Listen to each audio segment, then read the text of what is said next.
Bismillahirrahmanirrahim.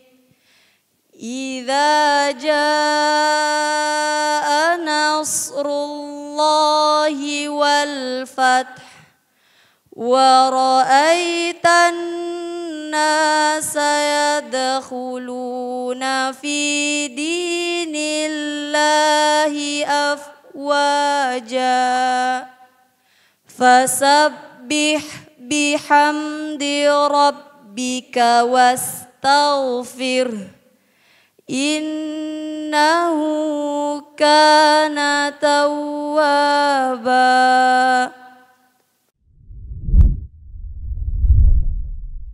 Assalamualaikum warahmatullahi wabarakatuh.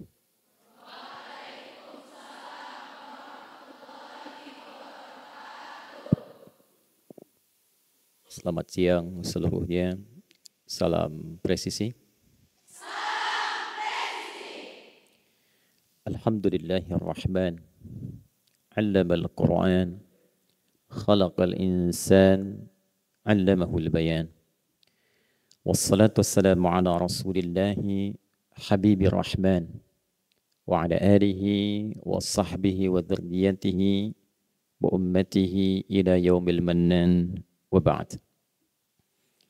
Yang kami hormati, kami muliakan Bapak Wakalim Diklat Irjen Pol Dr. Eko Budi Sampurno, seluruh keluarga besar di Sespolwan ini, Ibu Kasepolwan, Kombes Ratna dan seluruh jajarannya yang saya cintai, saya banggakan, seluruh siswa Diktuk Bintara Angkatan 55, Musyrifah, para pembimbing, hadirin sekalian, saya agak landai sedikit karena tadi tema pengingatnya muhasabah.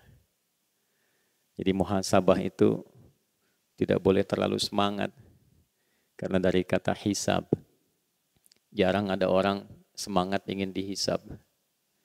Biasanya kalau Bapak Ibu sudah tiba pada masa evaluasi dalam periode tertentu, nah dalam bahasa Arab, evaluasi itu disebut dengan hisab. Upaya untuk mengoreksi dan saling memperbaiki sebelum waktu evaluasi tiba itu disebut dengan muhasabah. Para siswa besok insya Allah akan dilantik. Sebelum masuk periode itu ingin saling mengevaluasi, saling melengkapi, saling mengisi, saling menguatkan, saling mengoreksi untuk membangun sesuatu yang baik ke depan. Itu disebut dengan muhasabah. Anda mendapatkan tugas di instansi sebelum menyampaikan laporan, dievaluasi, kemudian dengan tim saling mengevaluasi, saling mengoreksi sehingga laporan yang ditampilkan itu akan dirasakan lebih optimal. Itu dalam bahasa agama disebut dengan muhasabah. Puncaknya adalah hisab. Terbagi pada dua bagian. Hisab yang diminiasikan saat kita berada di dunia dalam seluruh aktivitas kita. Jadi sesungguhnya jangankan pekerjaan kita, diri kita saja sesungguhnya sudah dihisab. Hisabnya tampak pada perilaku orang yang di hadapan kita kepada kita. Berbicara kepada orang lain dan orang lain tidak suka dengan apa yang kita sampaikan, berarti ada evaluasi terhadap lisan kita. Memandang sesuatu tapi tidak disukai pada objek yang dipandang, berarti ada evaluasi terhadap mata kita. Itulah konsep sederhananya. Nah, Bapak dan Ibu hadirin sekalian, hari ini menarik ya, saya sangat selalu merasakan kebahagiaan membersamai Angkatan 55 ini, karena Anda itu selalu mendapatkan kemudahan dan keberkahan di sisi Allah dalam program yang diikuti sampai detik ini. Ya, sampai mau penutupan pun, coba lihat, dipilihkan Angkatan 55, saya mencari nama mushaf, Pak Waka, Ibu Sepolwan, baru ketemu tadi sebelum berangkat. Sampai untuk menguatkan saya periksa dulu yang Anda kemarin tuliskan itu. Sebelum berangkat ditimbang dari semalam sampai tadi baru saya temukan nama mushafnya. itu nama mushafnya, nama yang indah, nama yang sering orang harap-harapkan. Bahkan kalau orang mau nikah sekarang ini disertakan sebagai bagian bacaan yang diinginkan dalam pembukaan pernikahan. Bukan syarat tapi keinginan.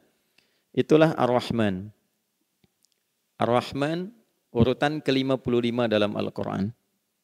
Ar-Rahman akan terbawa dalam setiap kehidupan Anda, karena saat Anda mengerjakan segala tugas, itu akan dimulai dengan satu bagian nama ini. Bismillahirrahmanirrahim.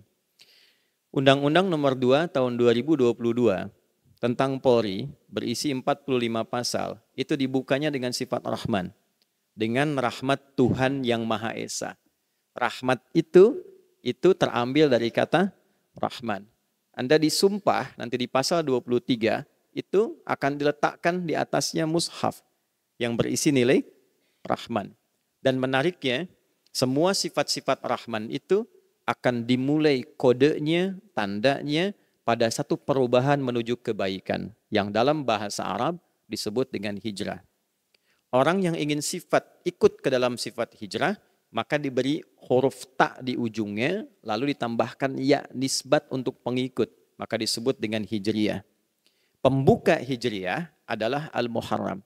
Anda sekarang sedang berada di pembuka Al-Muharram, dan besok dilantik di bulan Al-Muharram, mengawali masa hijrah, mengantarkan pada rahmat, disumpah dengan kitab suci yang kita hafalkan bersama dalam perjalanan, dan diakhiri dengan bacaan tadi surat An-Nasr, seolah memberikan sebuah komitmen bahwa telah tiba waktunya pertolongan Allah untuk mendapatkan hasil yang saya perjuangkan selama ini, wal fatah, dan dengan hasil itulah dimulai tugas mulia saya yang akan dipertanggungjawabkan di hadapan Allah Subhanahu wa taala kelak. Itulah yang tadi Anda buka dengan Al-Fatihah dan diakhiri dengan bacaan surah An-Nasr. Para siswa, hari ini saya bicara sebagai guru, sebagai seorang kakak, sebagai seorang pendamping. Yang bukan hanya mendampingi Anda saat belajar, menyaksikan, tapi saya bertanggung jawab dengan Quran yang telah Anda miliki untuk bisa menjadi saksi bagi Anda saat berjumpa dengan Allah kelak di hari kiamat. وَكَذَلِكَ جَعَلْنَاكُمْ أُمَّةً وَسَطًا لِتَكُونُوا شُهَدَاءَ عَلَى النَّاسِ وَيَكُونَ الرَّسُولُ عَلَيْكُمْ شَهِيدًا. Demikianlah aku ciptakan kalian, kata Allah, sebagai umat yang moderat. Jadi kalau sekarang ada banyak seminar, ada banyak stadium general, pembacaan tentang moderasi, maka kita itu sudah tercipta dengan sifat moderat. Apalagi kalau Quran sudah hadir dalam diri kita. Apalagi ketika Adinda sudah memulai hafalan itu, berapapun dapatnya. Maka ketika itu sudah didapatkan dalam diri kita, evaluasi pertama kata Allah, Anda saat mulai selesai itu dan akan dilantik, maka yang dilekatkan pada diri kita, Allah sampaikan, ummatan wasata. Jadilah engkau seorang polwan yang pertengahan. Polwan yang bisa keluar dari box untuk melihat berbagai macam peristiwa, keadaan, sehingga ketika keluar dari box itu, out of the box, Anda bisa melihat lebih utuh persoalannya dan berada di tengah-tengah untuk mengambil sikap bijak. Tapi yang paling menarik, litakunu syuhada, supaya engkau bisa menyaksikan dan disaksikan. Jadi yang Anda hafalkan itu, Allah pesankan, coba saling mengisi nanti. Saling mengevaluasi, saling menyaksikan kinerja ketika Anda memulai bertugas. Satu-satunya angkatan di Bintara Polwan yang disatukan oleh Quran dalam setiap lembar mushafnya, itu hanya angkatan 55 sampai detik ini.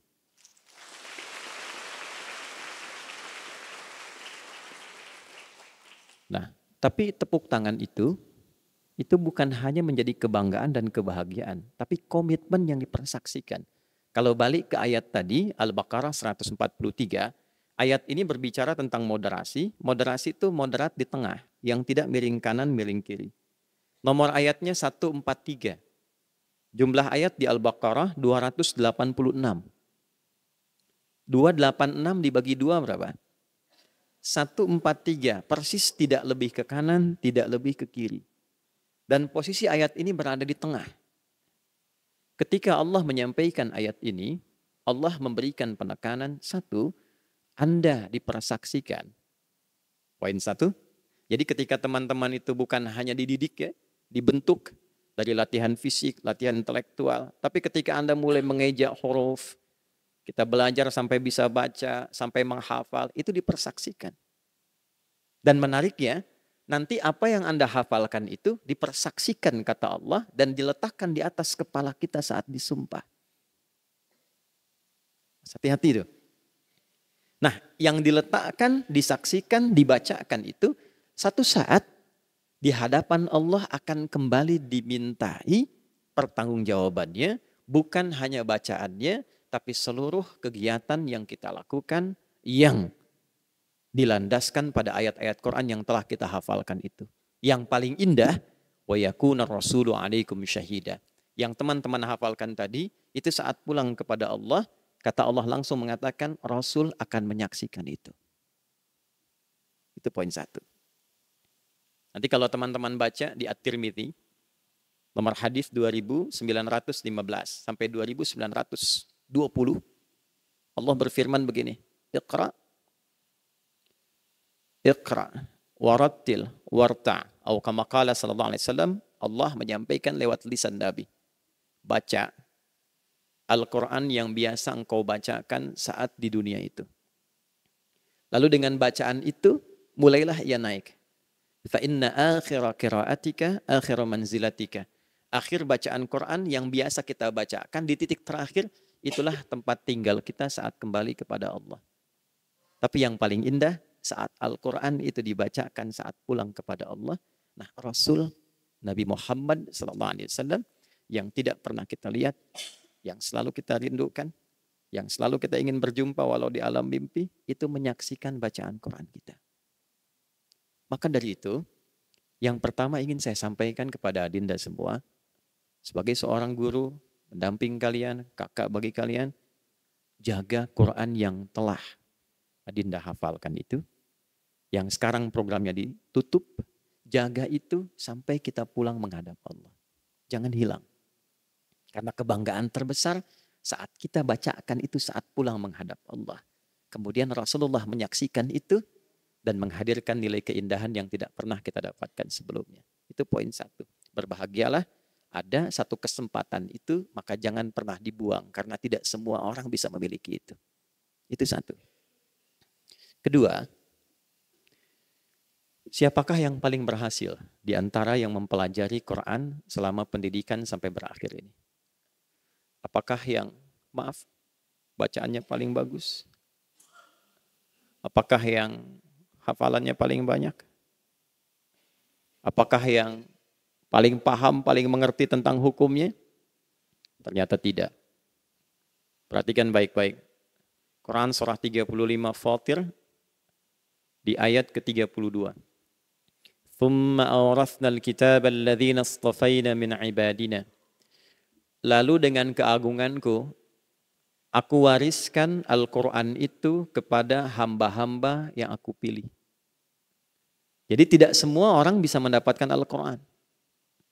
Tidak semua orang bisa menghadirkan anugerah Al-Quran. Nah, kalau ada ayat seperti ini, maksudnya cepat masuk ke dalam golongan hamba itu. Bukan menghukumi kita, oh saya nggak masuk, bukan. Masuklah ke dalam golongan itu.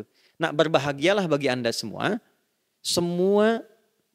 baik itu pelatih, baik itu pendidik, seluruh unsur yang ada di Sepolwan, di Lemdiklat, menyambut ayat itu dan menjadikan Anda angkatan 55 masuk ke dalam golongan itu. Dengan ini saya berikan kabar gembira Ibu Kesepolwan, Pak Waka dan seluruhnya. Jika kita ikhlas Pak, Ibu menyiapkan ini, maka perhatikan kalimat Nabi yang Nabi sampaikan.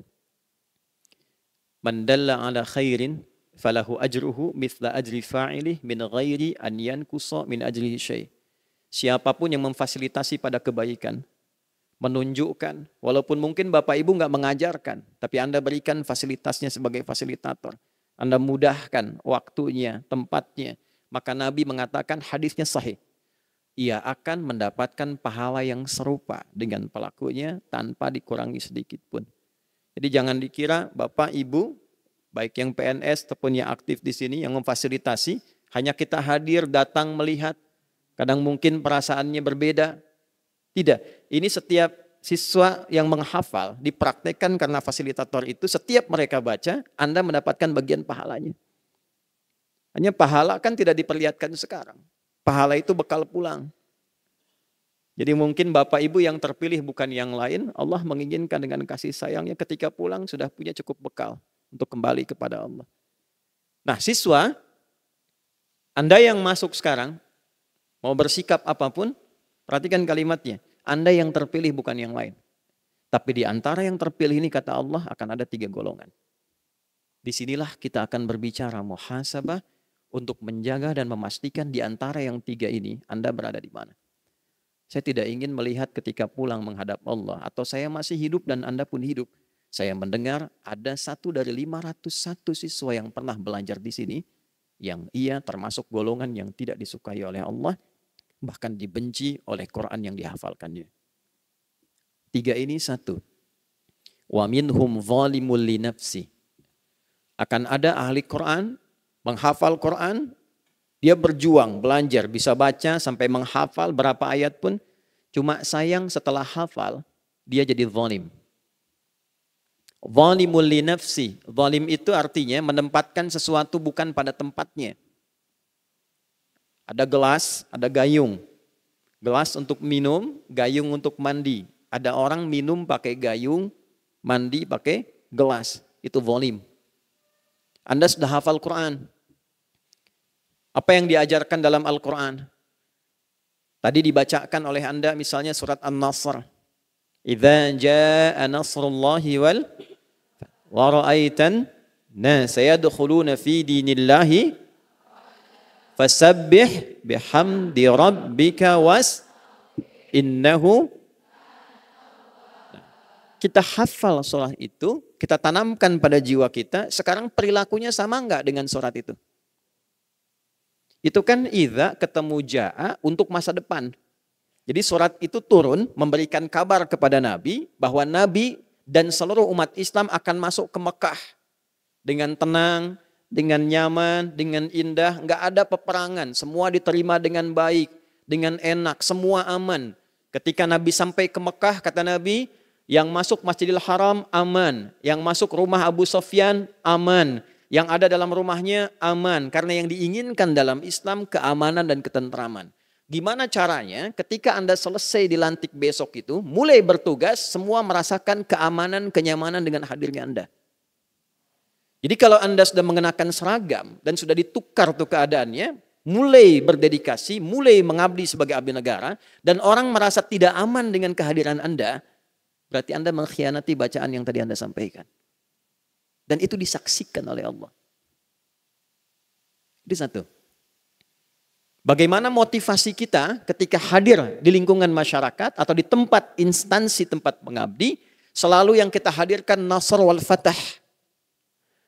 Nasr itu keinginan terkuat untuk bisa mengabdikan secara sempurna. Apa yang bisa keluarkan kita optimalkan, itu nasr namanya. Karena itu ada yang disebut dengan ansar. Karena setiap orang datang akan diberi sesuai kebutuhannya. Dia haus, datang dengan minuman. Dia lapar, datang dengan makanan.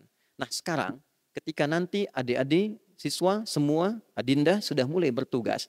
Kenali potensi Anda seperti yang pernah kita pelajari. Ditempatkan, ditugaskan dimanapun.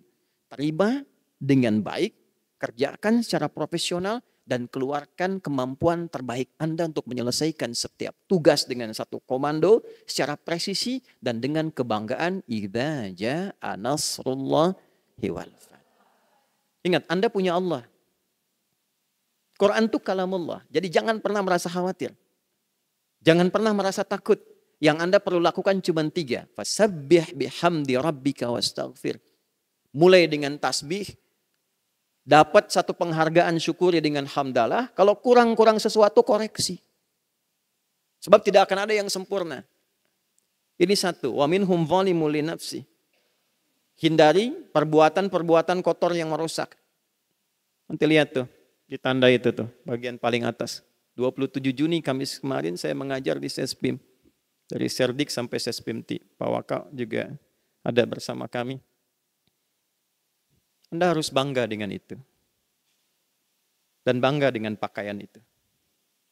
Ingat baik-baik, pakaian Anda itu berbeda dari yang lain. Karena pakaian itu yang dikenakan, coklat yang sekarang melekat itu bukan sekedar warna. Tapi bagian dari unsur tanah yang dimanapun kita berpijak, kita hadir di situ memberikan rasa aman. Jadi seorang Polri itu, kenapa dia kenakan pakaiannya dengan warna itu, dari unsur itu? Dia ingin memberikan sebuah dedikasi terhadap bangsa kedaulatan negaranya dengan niat ibadahnya di setiap tapak jengkal negara kesatuan Republik Indonesia. Jadi nggak ada ceritanya Anda ditempatkan dimanapun Anda mengeluh. Kalau pimpinan katakan berangkat Papua, ke Papua. Berangkat Kalimantan, Kalimantan. Tinggal di Jawa, Jawa. Kenapa? Karena setiap tapak yang diinjak, itu bagian yang melekat dari seragam. Tapi pastikan pada diri Anda, itu pun mengingatkan bahwa Anda akan pulang kembali ke tanah. Itu filosofinya.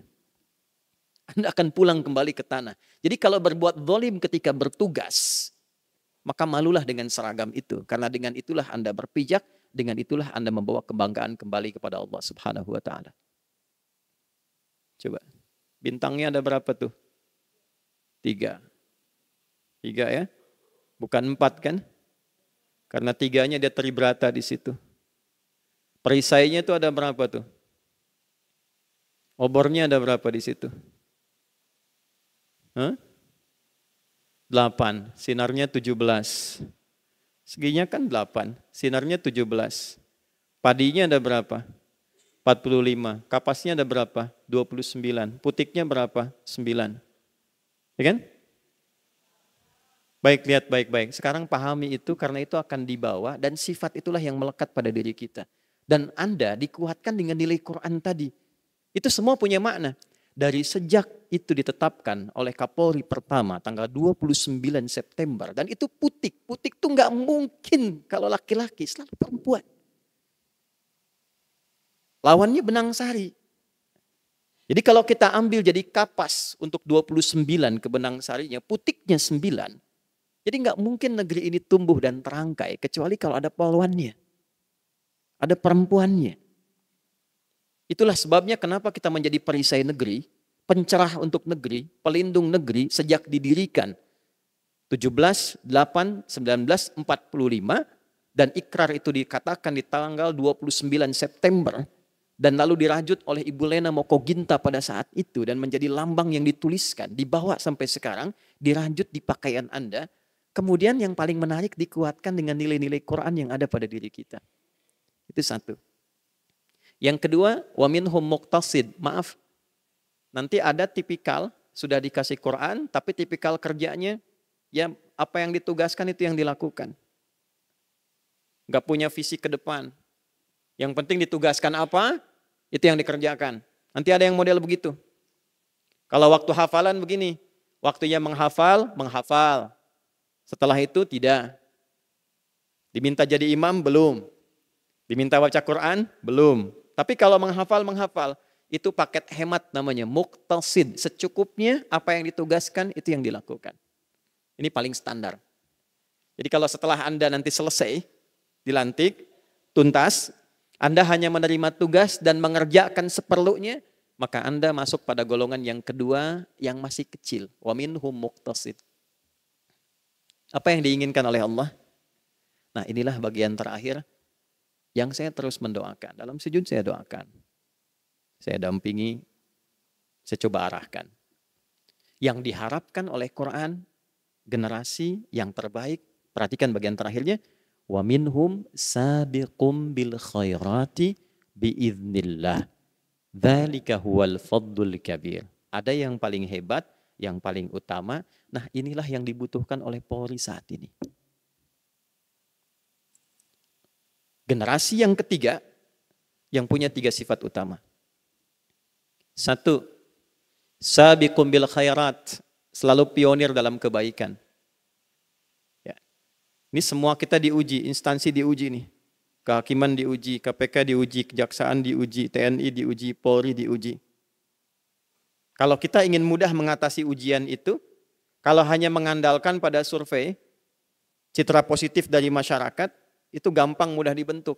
Tapi kalau kalian mulai dari diri kita untuk menampilkan yang terbaik, maka dengan sendirinya tidak diminta pun itu akan hadir. Maka kata Allah, ahli Quran yang pertama, setelah hadir Quran dalam dirinya, yang ia komitmen untuk hadirkan dalam tugasnya selalu nilai-nilai kebaikan. Jadi pionir dalam setiap kebaikan. Mohon maaf seluruhnya, nanti ditempatkan dimanapun, mulai. Bersikap yang baik. Bertutur yang baik. Tak baik, tak usah diungkapkan. Tidak baik, kembalikan pada nilai moral-moral kebaikan.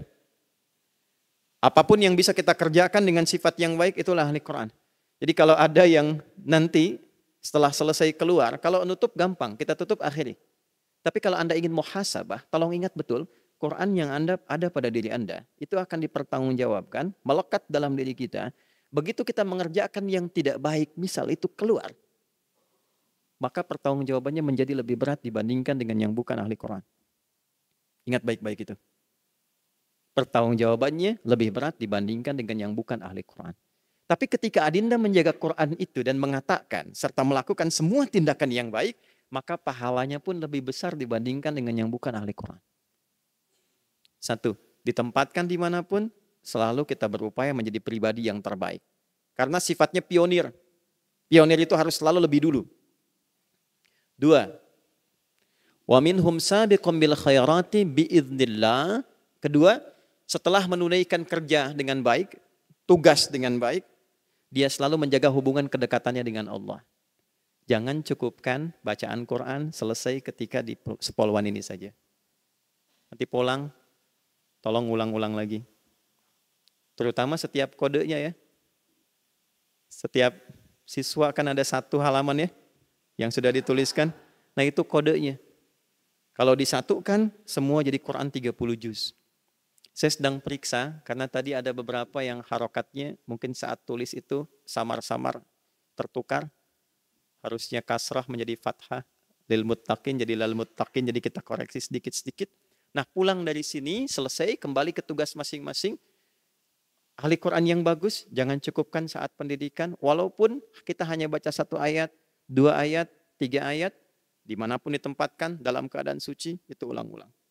Nanti di akhir, saya berikan rahasia besarnya dan apa yang zikir yang bisa Anda bawa selepas kita selesai dalam sesi ini.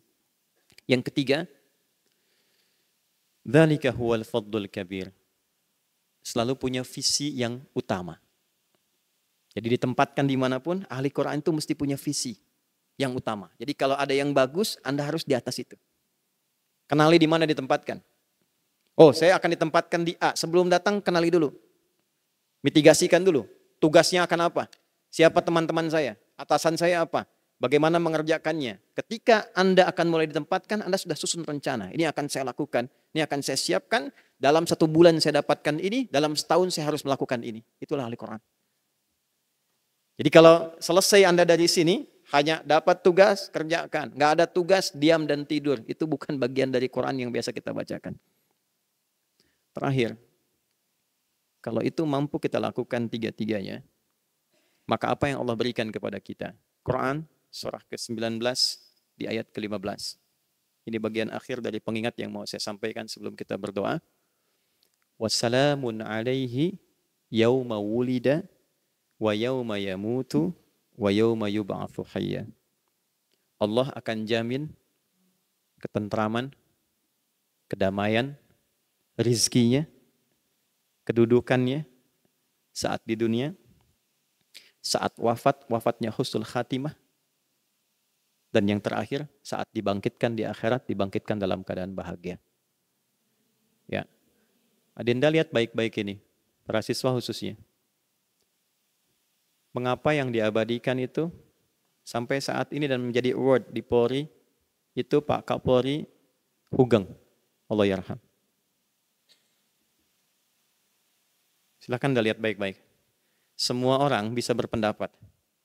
Tapi Pak Hugeng almarhum menegaskan semua apa yang beliau kerjakan itu yang dituliskan di batu nisannya.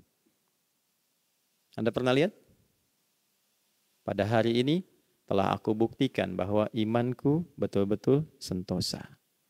Jadi beliau bertugas bukan hanya karena pengabdiannya kepada negara dan tugasnya, tapi beliau bertugas dengan imannya yang sentosa. Sehingga Allah menjaga namanya harum melewati masa dan eranya. Satu-satunya di Indonesia, seorang tokoh luar biasa datang dari Polri yang dengan bangga meminta ahli warisnya menuliskan di batu nisannya. Jadi ketika dituliskan di batu nisannya itu, yang dibanggakan oleh beliau imannya. Nah beliau tuh kerjanya pakai iman. Pak. Dan sampai sekarang tuh, saya masuk di Sespim itu langsung, Pak Hugeng. Di bawahnya Melati, terus kalimatnya indah. Jadi penting itu baik. Tapi lebih baik, jadi orang baik itu penting. Kan? Lebih penting daripada jadi orang penting. Ya, penting itu baik. Penting itu baik, silahkan. Punya jabatan, penting, baik. Ya, punya kedudukan meningkat, baik. Harta meningkat, baik. Tapi jadi baik itu lebih penting. Karena ternyata kebaikan itu yang menjaga kita melintasi eranya. Nah, saudara, iman itu pembuktiannya itu pada perbuatan. Bukan pada kata-kata. Bagaimana perbuatannya? Bagaimana kebijakannya? Nah, yang paling menarik di antara setiap angkatan di Poluan yang punya dasar untuk berpijak pada yang baik itu sekarang Anda. Karena Anda menghafal Quran. Jadi kalau ada ahli Quran nggak baik, itu ada yang salah. Jadi berbanggalah kalau nanti Anda pulang dan dipertemukan dengan Pak Hugeng kembali, menyatu kembali, Anda bisa katakan, Anda hormat kepada beliau, Anda katakan, siap jenderal. Kalau jenderal bangga dengan imannya yang sentosa, kami bangga dengan Quran yang kami hafalkan, supaya kami mencari bekal bertemu jenderal di sini, dan kita bersama mendapatkan rahmat Allah Subhanahu wa Ta'ala.